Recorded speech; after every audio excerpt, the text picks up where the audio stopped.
So when I first introduced people to the idea of shadow boxing, majority of the newer fitness buffs that I'm working with have no idea what it is. But for those who I've been working with for quite a while, a lot of the athletes that I train, the first thing that they think of when we talk about shadow boxing is this.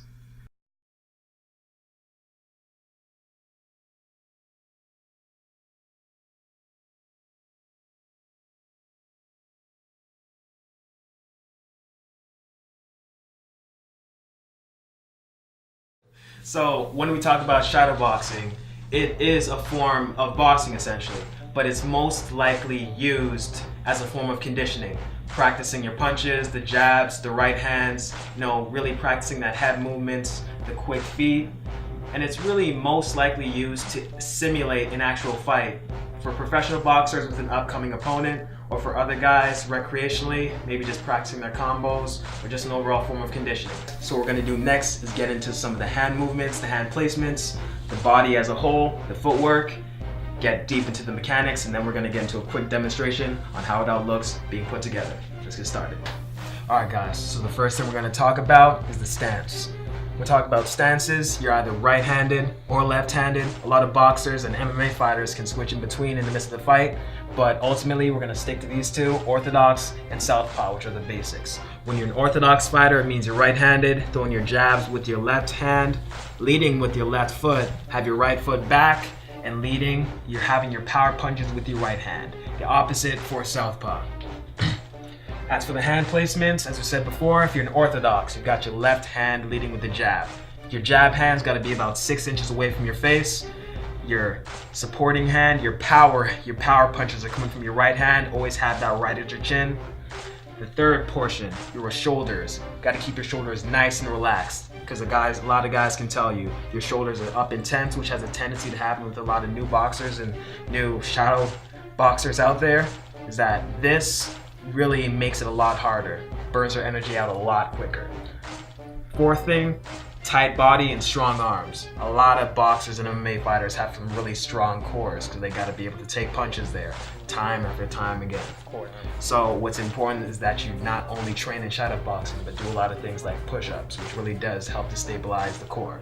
A lot of crunches, a lot of planks, and other calisthenics-based exercises. Strong arms, a lot of push-ups, all right? Keep those triceps nice and strong. A lot of guys do incorporate bicep curls and skipping rope work as a form of conditioning. The last thing, having light and quick feet. So next, what we're gonna go over are the punches. 4 main punches: the jab, the power hand, the hooks, and the uppercuts. Now, depending on what your stance is, orthodox or southpaw, you're going to be throwing, for example, if you're an orthodox fighter, throwing your jabs to the left hand, your power punches with your right hand. As I said before, if you're throwing your jabs to the left hand, what you're going to do is have it about 6 inches away from your face, right hand at the chin. Keep in mind, as soon as I'm throwing this jab, I'm keeping this right hand right here, throwing the right hand, keep my left hand right here, all right?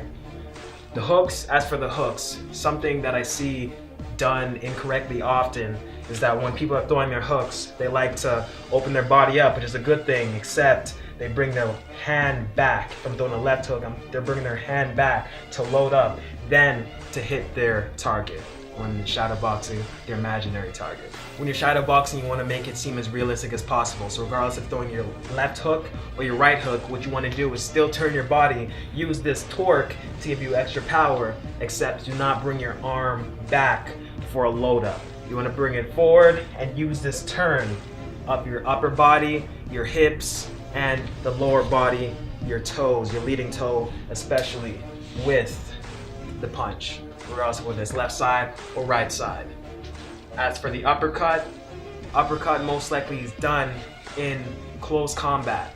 Say you're throwing a few body shots, you have one punch, maybe 1 or 2 punches that are really going up. And for that, what you really want to do is lead, protecting yourself, and really punch upwards, aiming for your opponent's chin.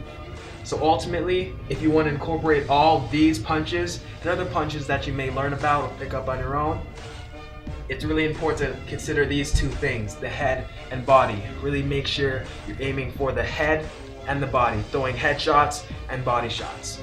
So that's it. out of the 4 punches and really making sure you mix in a combination of headshots and body shots. Now I'm going to demonstrate what it all looks like put together.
Alright guys, so what you just saw was a workout that I usually do. You know, incorporating every punch that we went over and some that I know from my own, or, you know, doing some combinations that I've created myself.